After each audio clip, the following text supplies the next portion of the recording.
बिस्मिल्लाहिर्रहमानिर्रहीम। अस्सलाम वालेकुम माय डियर स्टूडेंट्स, आज हमारा topic rotational and circular motion में सेंट्रीपेटल एक्सेलरेशन और फोर्स है और ये हमारा इस चैप्टर का ओवरऑल लेक्चर नंबर 3 है। तो स्टूडेंट्स, आपसे दरख्वास्त है कि अटेंटिवली इसको समझे। मेरे ख्याल में इस चैप्टर का अभी तक का सबसे इंपॉर्टेंट टॉपिक यही है। Students, centripetal acceleration and force क्या होती है? देखिए स्टूडेंट, जब भी कोई बॉडी सर्कल में घूमती है, रोटेट करती है या सर्कल में घूमती है, सर्कुलेट करती है, जैसे देखें ये एक मैं किसी भी पत्थर को यानी स्टोन को मैं किसी रस्सी से बंद करके और यूं घुमाना शुरू कर, तो क्या होगा? वो स्टोन आपका घूमना शुरू हो जाएगा। और स्टोन को अगर आप खुद अंदाजा लगाएं कि स्टोन अगर घूम रहा है आपका और आप उसे एकदम छोड़ देते हैं, फर्ज करें ये घूम रहा है, स्टोन इस जगह पे पहुंचा और यहां से आपने इसको छोड़ दिया, तो इसने उसी सिमत में जाना है जिधर से आपने छोड़ा था। एग्जांपल, अगर आप इसे घुमा रहे हैं और यहां छोड़ा तो ये इसी डायरेक्शन में निकल जाएगा। कभी ऐसा नहीं होगा कि आप छोड़ दें तो वो ऊपर आप इंतजार करें और वो घूम रहे ऊपर, कभी भी ऐसा नहीं होगा, क्योंकि न्यूटन्स फर्स्ट लॉ है कि जो बॉडी है वो अपनी स्ट्रेट मोशन में जो है वो मूव करती रहती है। तो आपने जिस जगह पे छोड़ा वो उसी इनर्शिया पे उसी जगह से वो चलता जाएगा। तो ये आपकी जो स्टोन है वो एक डायरेक्शन में चली, यानी एक्चुअली स्पीड की डायरेक्शन ये थी, ये वेलोसिटी की डायरेक्शन ये थी। डिस्प्लेसमेंट भी उसका वही था, क्योंकि वेलोसिटी और डिस्प्लेसमेंट एक ही डायरेक्शन में होते हैं, उसी डायरेक्शन में था। तो इसका मतलब है कोई ना कोई फोर्स इसको जो है ना वो अंदर की तरफ ला रही है, इसको आगे जाने नहीं दे रही है। अगर आपने यही यहां से स्टोन ड्रॉप किया होता, छोड़ दिया होता, तो इसने इस डायरेक्शन में चले जाना था, और अगर यहां किया होता तो इस डायरेक्शन में चले जाना था, यहां किया होता तो इसने इस डायरेक्शन में चले जाना था। It means it could have gone in anywhere in a straight direction from where you are leaving it, जहां से इसको छोड़ रहे आप और रिलीजिंग इट। सो इसका मतलब हुआ कि स्टोन हर वक्त हमारा जो है वो स्ट्रेट वेलोसिटी में जा रहा है, स्ट्रेट डायरेक्शन में जा रहा है, स्ट्रेट डिस्प्लेसमेंट में जा रहा है। सो वो आपका सर्कल में क्यों घूम रहा है? कि इसको कोई एक्सटर्नल फोर्स लग रही है, न्यूटन सेकंड लॉ के मुताबिक, कि जब कोई एक्सटर्नल फोर्स लगती है तो बॉडी में एक्सेलरेशन पैदा होता है। इसका मतलब है कि बॉडी में एक्सटर्नल फोर्स लगी, उसने इसको यहां से यहां बेंड किया, यहां से यहां, वो फोर्स आपके हाथ की थी जो उसको अंदर की तरफ लाने पे मजबूर कर रही थी, यानी इस फोर्स को सेंट्रीपेटल फोर्स कहते हैं। ठीक है, a force that keeps the body to move in circle, उसको कहते हैं सेंट्रीपेटल फोर्स। यानी एक ऐसी फोर्स जो बॉडी को सर्कल में मूव करने पर मजबूर करती है। ठीक है, ऑब्वियसली न्यूटन सेकंड लॉ है कि whenever a force acts on a body, कि जब बॉडी पे फोर्स लगती है उस पे एक्सेलरेशन भी पैदा होता है।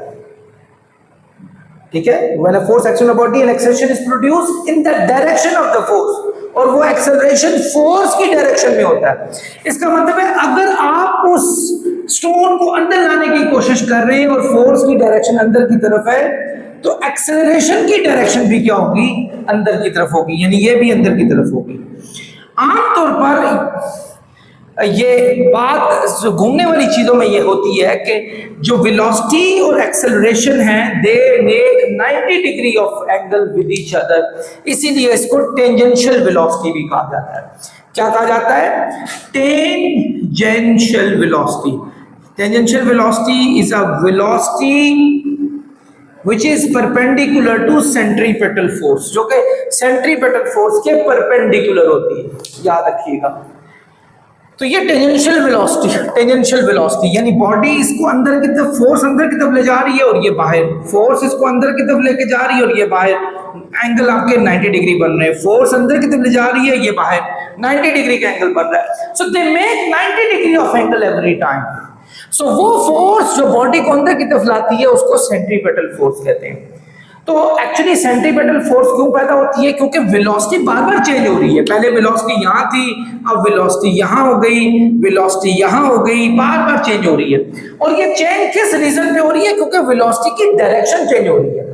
जब आपकी डायरेक्शन वेलोसिटी की चेंज हो जाए तब भी ये कहा जाता है कि वेलोसिटी में चेंज पैदा होती है। जरूरी नहीं है कि वेलोसिटी में चेंज जो है उसके मैग्नीट्यूड की वजह से हो सकता है इसकी वेलोसिटी 2 मीटर पर सेकंड हो, इसकी भी 2 मीटर पर सेकंड, इसकी भी 2 मीटर पर सेकंड, इसकी भी 2 मीटर पर सेकंड, हर वक्त इसकी मैग्नीट्यूड 2 मीटर पर सेकंड ही है।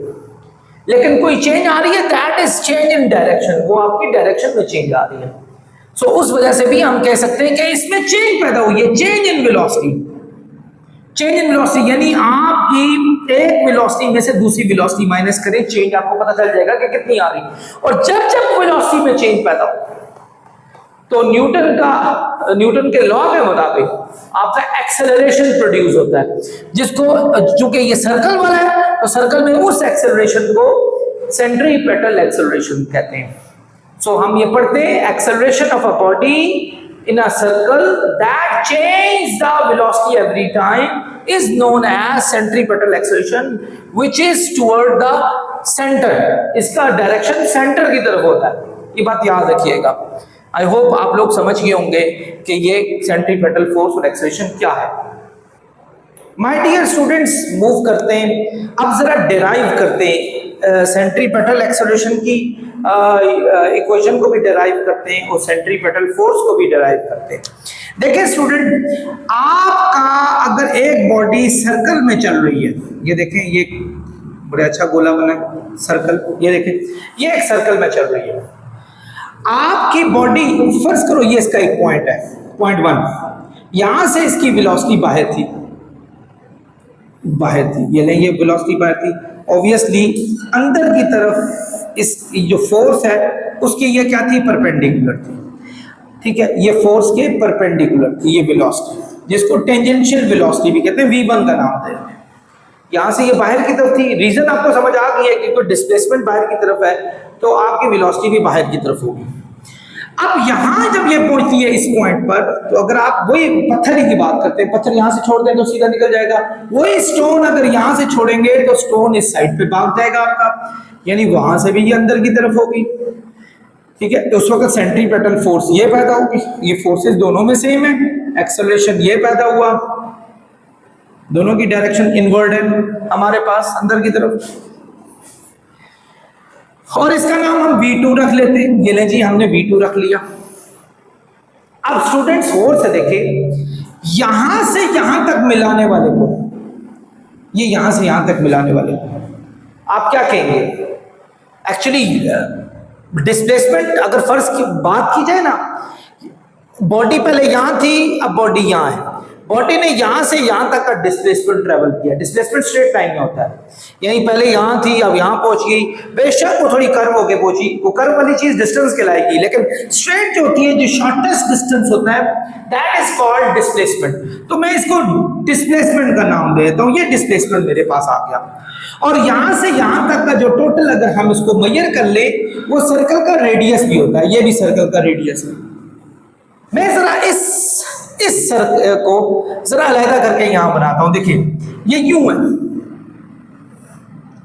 ये जिसमें ये डिस्प्लेसमेंट है, ये रेडियस है, ये रेडियस है, ये आपका रेडियस है, ये डिस्प्लेसमेंट है, इसकी डायरेक्शन, इसकी डायरेक्शन, ये हमारे पास बन गया सारे का सारा। आई होप आप समझ गए होंगे। यस, ये हमने इसका बनाया।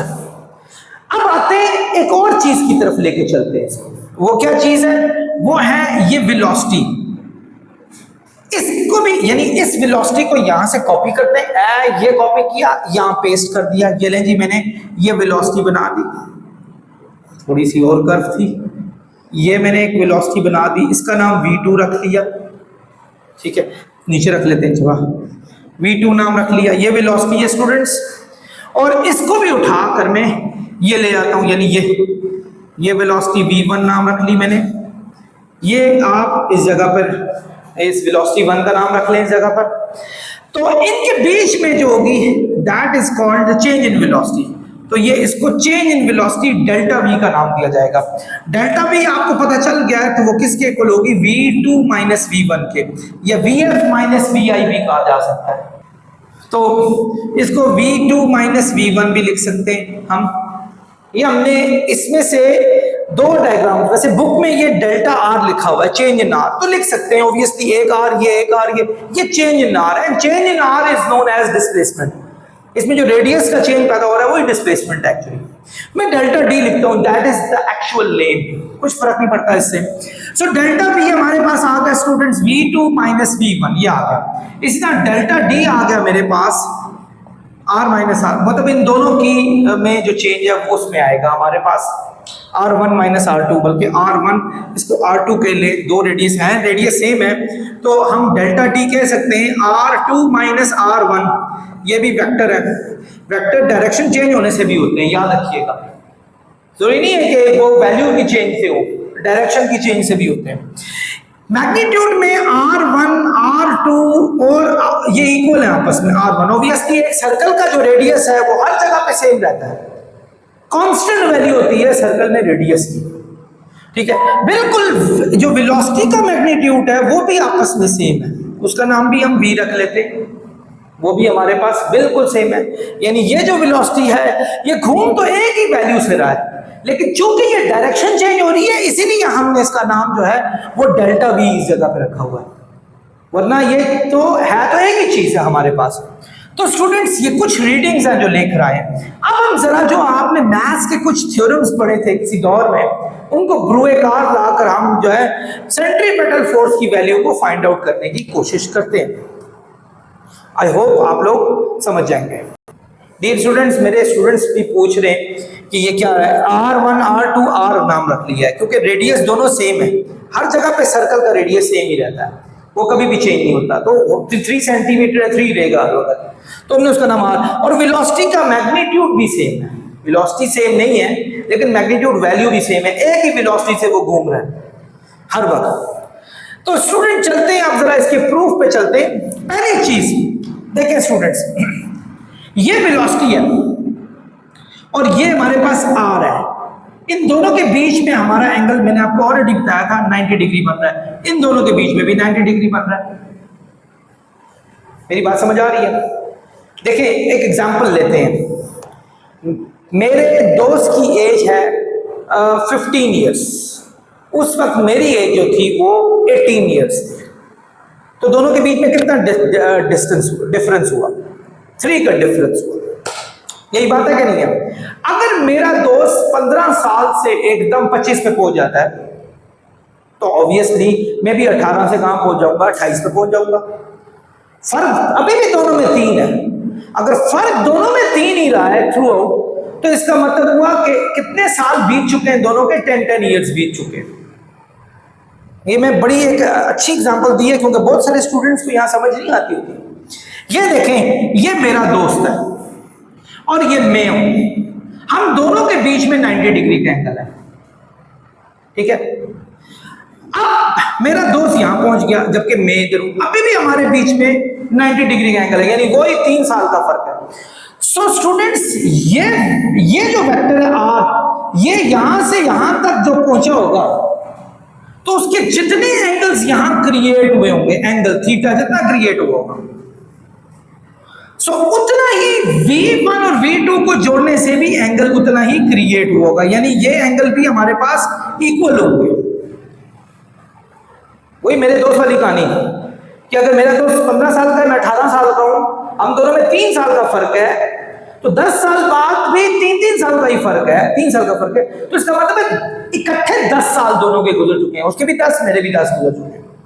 तो इन दोनों के बीच में 90 का फर्क है, अभी भी इन दोनों के बीच में 90 का फर्क है। तो ये यहां से यहां तक जाने में जितना एंगल क्रिएट कर गया होगा, तो वेलोसिटी में यहां से यहां तक जाने में उतना ही एंगल क्रिएट हुआ होगा, सेम एंगल क्रिएट हुआ होगा।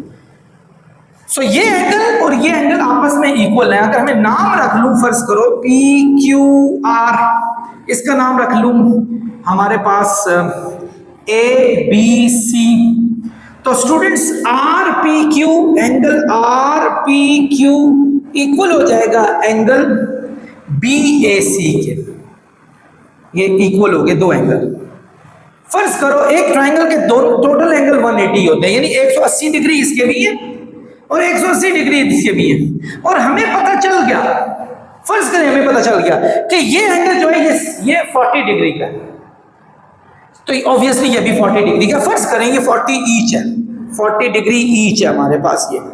तो अब 180 में से अगर 40 माइनस करेंगे तो 140 एंगल यहां रह जाएगा आपके पास, और 140 यहां भी रह जाएगा हमारे पास, और ये दो एंगल रह गए, ये वाला ये वाला ये वाला और ये वाला एंगल रह गया हमारे पास।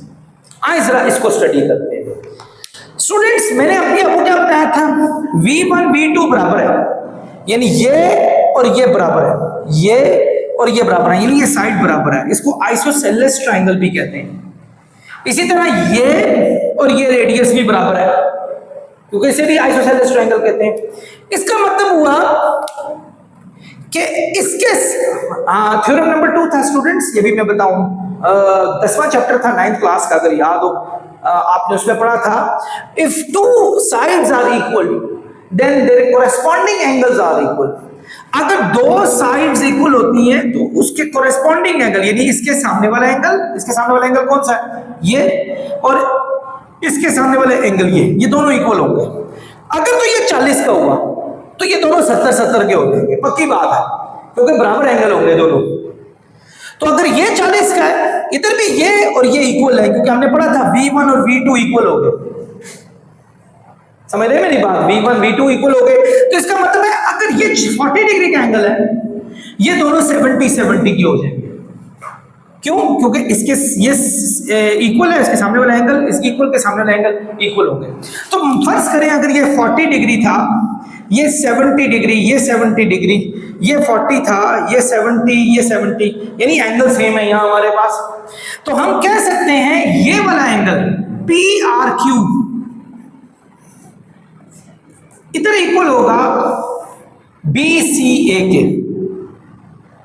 BCA के, ये दोनों 70 के इसलिए इक्वल हुए। बिल्कुल इसी तरह PQR इक्वल होगा यहां ACB के या BCA के। BCA तो हम देख चुके हैं, इनफैक्ट CBA के इसके इक्वल हो जाएंगे। स्टूडेंट्स ये एंगल इस एंगल के इक्वल हुआ, रीजन आपको मैंने बताई थी, तो बाकी ये एंगल इसके और ये एंगल इसके इक्वल हो गया। तो इसका मतलब है इसके तीनों एंगल्स इंडिविजुअली, इसके तीनों इंडिविजुअल एंगल्स के इक्वल हो गए। तो ये दोनों जो ट्राइंगल हैं वो हमारे पास सिमिलर ट्राइंगल आ गई। पिछले साल 9th क्लास में अपने 15th नंबर का थ्योरम पढ़ा था संवाद बुक में, अगर आपको याद हो, पाइथागोरस थ्योरम के नाम से था, कि जब एक ट्राइंगल के सारे एंगल दूसरे ट्राइंगल के एंगल्स के इक्वल होते हैं तो दोनों ट्राइंगल्स हमारे पास सिमिलर होती हैं।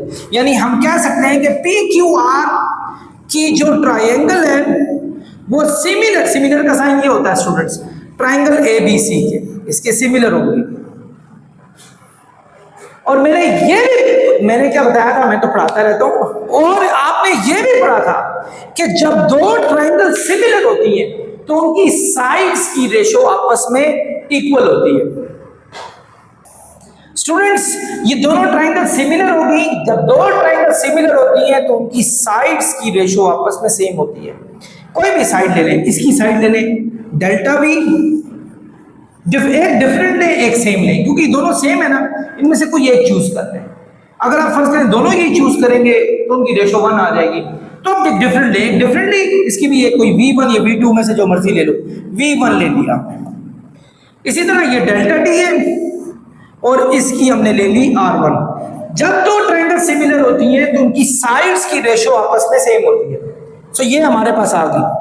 हमने अभी पढ़ा था कि V1 V2 V के इक्वल होता है, इसी मेथड से R1 R2 R के इक्वल होता है, अभी मैंने बताया था। तो इनका नाम रख लेते हैं, delta V is equal to V1, वहां जाके मल्टीप्लाई होगा, बल्कि इसका नाम V रख लो, V, और ये डेल्टा T और ये R हो गया हमारे पास। जी स्टूडेंट्स, अब हमारे पास ये आ गया और हमने सेंट्रीपेटल फोर्स और सेंट्रीपेटल एक्सेलरेशन इनको प्रूव करना है। आप देखें स्टूडेंट्स, अगर मैं ये यहाँ क्या हो रहा है स्टूडेंट्स, v डिवाइड हो रहा है, वहां जाके क्या हो जाएगा, मल्टीप्लाई हो जाएगा delta D v over r, ये आ गया हमारे पास।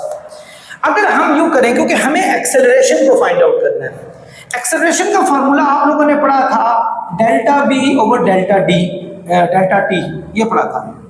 तो डेल्टा v के नीचे अगर डेल्टा t होगा तो आराम से आपका एक्सेलरेशन निकल जाएगा। तो हम यूं करते हैं, dividing both side by delta T, यहीं भी डेल्टा टी से डिवाइड करते हैं और यहां भी डेल्टा टी से डिवाइड करते हैं। ये स्टूडेंट्स, ये तो बन गया हमारा एक्सेलरेशन।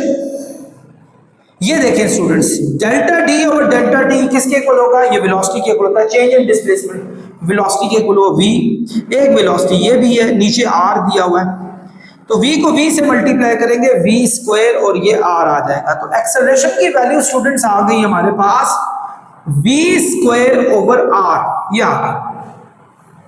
मैं इसको मिटा रहा हूं, फिर इसके बाद इसको मजीद आगे सॉल्व करते हैं।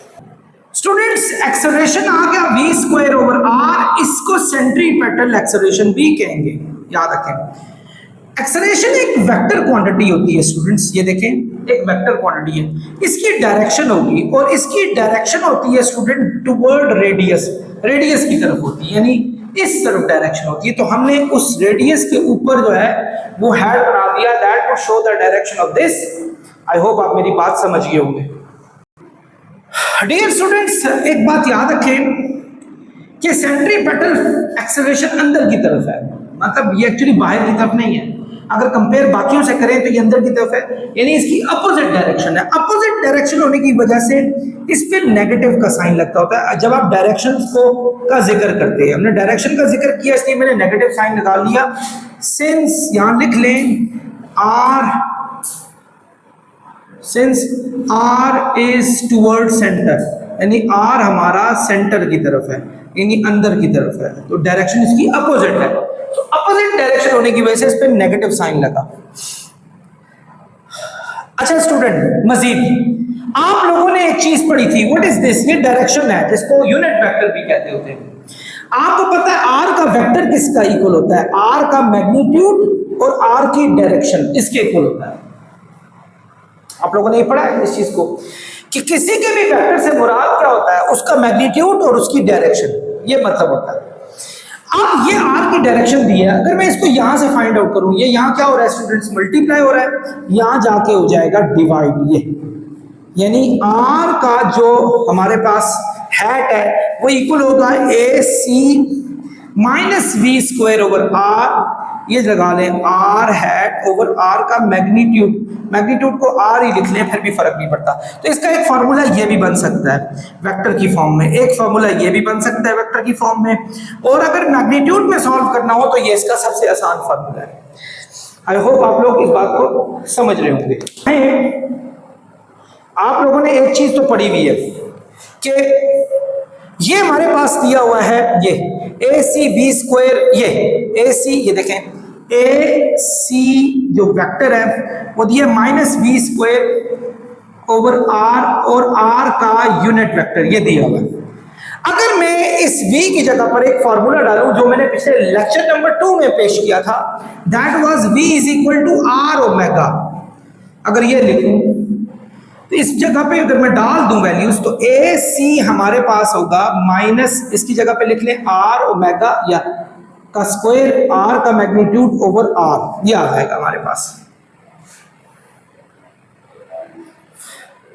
अगर आप इसको मजीद सॉल्व करते हैं, ये स्क्वायर इसके ऊपर भी होगा, minus R square omega square, R के ऊपर हैट ओवर आर, आर उसके स्क्वायर से कैंसिल हुआ, तो ए सी का जो वेक्टर है this is equal to minus R omega square R hat, ये आ गया। तो ये वेक्टर की फॉर्म में एक फार्मूला ओमेगा की शक्ल में ये भी आ गया, ये भी आप याद कर लें। वरना ये देखें, अगर मैग्नीट्यूड में देखते हैं तो ए सी हमारे पास होता है बी स्क्वायर ओवर आर के ये वाला, तो आप v की वैल्यू डाल दें जो कि हमारे पास थी r ओमेगा, यानी इस जगह पे r ओमेगा डाल दें, तो हमारे पास ये हो जाएगा R square omega square over R, ये आ जाएगा। आर उसके स्क्वायर से कैंसिल हुआ, तो सेंट्रीपेटल फोर्स का फार्मूला स्टूडेंट्स ये भी आ गया। So many formulas. कुछ फार्मूला आपके पास मैग्नीट्यूड की फॉर्म में दिए, ये मैग्नीट्यूड की फॉर्म में, ये मैग्नीट्यूड की फॉर्म में, मैग्नीट्यूड की फॉर्म में है, और ये आपका वेक्टर की फॉर्म में, ये आपका वेक्टर की फॉर्म में, ये वेक्टर की फॉर्म में, वेक्टर की फॉर्म में भी आपके फार्मूले आ गए। सो आपके पास आपने देखा बहुत सारे फार्मूले सेंट्रीपेटल एक्सेलरेशन के आगे।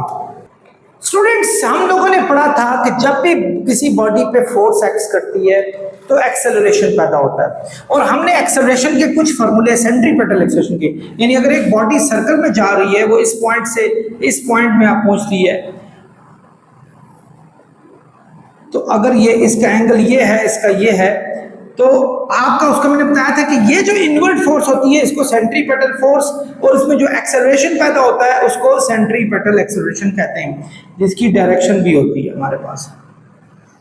अभी एक्सेलरेशन के हमने फॉर्मूले निकाले, एक था v स्क्वायर ओवर आर, आपको याद होगा, ये मैग्नीट्यूड की फॉर्म में था। फिर हमने एक निकाला था, वो था r omega square, yes exactly यही था, r square omega square, yes.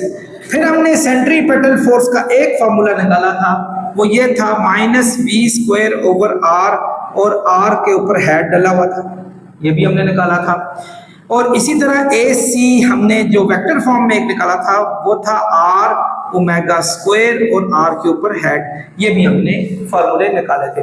ये हमने कुछ फार्मूले निकाले थे। अब आते हैं स्टूडेंट्स, हमें ये बात न्यूटन साहब बता करके, जब एक्सेलरेशन पैदा हुआ है तो वो फोर्स की वजह से पैदा हुआ है। इसका मतलब है फोर्स जो एक्सेलरेशन पैदा करती है, न्यूटन साहब ने बताया था, वो ma के इक्वल होती है, इसके इक्वल होती है। ये वेक्टर की फॉर्म में आप अगर एक्सेलरेशन की वैल्यू को यहां से उठाएं, क्योंकि ये दोनों वेक्टर फॉर्म है हमारे पास, फर्ज करें ये उठाएं, आप ये उठाकर इसमें डाल दें, ए में, ये ए में डाल दें, तो minus v square over r, और r का वेक्टर हमारे पास आ जाएगा, ये आ गया। तो F इज इक्वल टू आ जाएगा minus mv square over r, और r के ऊपर हेड आ गया, ये आ गया। तो ये हमारे पास स्टूडेंट्स आ गई फोर्स, ये फोर्स हमारे पास आ गई। बिल्कुल इसी मेथड से अगर आप, ये तो वेक्टर की फॉर्म में ना, आप ये वैल्यू भी लगा सकते थे, ये वैल्यू अगर चाहें तो ये भी इसके अंदर लगा लेंगे। F हमारे पास स्टूडेंट किसके इक्वल होता है, ma के। अभी मैं वेक्टर में कर रहा हूं इसको, अभी मैं मैग्नीट्यूड में नहीं कर रहा हूं। तो स्टूडेंट्स देखें इधर, A हमारे पास क्या है, A है हमारे पास ये सेंट्रीपेटल, ये अगर सेंट्रीपेटल है, ये भी सेंट्रीपेटल है, ये सेंट्रीपेटल के काम होते हैं हमारे पास। अच्छा, तो इस AC की जगह पर हम लगाएंगे ये माइनस, ये हम सॉरी माइनस में था, माइनस r ओमेगा स्क्वायर, और r का वेक्टर यूनिट वेक्टर आ गया, माइनस mr ओमेगा स्क्वायर, और r का यूनिट वेक्टर आ गया। तो स्टूडेंट फोर्स हमारे पास वेक्टर फॉर्म में ये भी होती है। सिमिलरली स्टूडेंट्स, अगर मैं मैग्नीट्यूड में फोर्स को फाइंड आउट करूं, ये तो वेक्टर में था ना मैग्नीट्यूड में, तो F is equal to ma, इसके इक्वल हुआ, ठीक है। हम मैग्नीट्यूड में कर रहे हैं, we are not concerned about the direction now. सीधा सीधा A की वैल्यू को, अगर ये सेंट्रीपेटल फोर्स है, ये भी सेंट्रीपेटल एक्सेलरेशन है, तो हमारे पास FC आ जाएगा, MAC हमारे पास क्या students, v square over r, तो इधर करेंगे v स्क्वायर ओवर r, तो हो जाएगा mv स्क्वायर ओवर r। ये हमारे पास सेंट्रीपेटल फोर्स मैग्नीट्यूड की फॉर्म में आ गई। लेकिन अगर हम ये वाला फॉर्मूला इसमें डालते हैं, यानी F is equal to ma है, और ये वाला फॉर्मूला डालते हैं, ये r ओमेगा स्क्वायर, यानी इस जगह पर मैं डालता हूं r ओमेगा स्क्वायर, तो students FC is equal to mr omega square, centripetal force का एक और फॉर्मूला आ जाएगा। स्टूडेंट्स, सेंट्रीपेटल फोर्स के फॉर्मूले आपने पढ़ लिए, सेंट्रीपेटल एक्सेलरेशन के फॉर्मूले भी पढ़ लिए। नेक्स्ट लेक्चर में इंशाल्लाह आपको सेंट्रीपेटल फोर्स की जो एप्लीकेशंस हैं, जैसे बैंकिंग ऑफ रोड आ गया, फिर उनके फॉर्मूले भी प्रूव करने लाजमी सिखाऊंगा, और इंशाल्लाह नेक्स्ट में हम कोशिश करेंगे कि एंगुलर मोमेंटम को भी समझें। तो तब तक के लिए आपसे इजाजत चाहूंगा, अल्लाह हाफिज।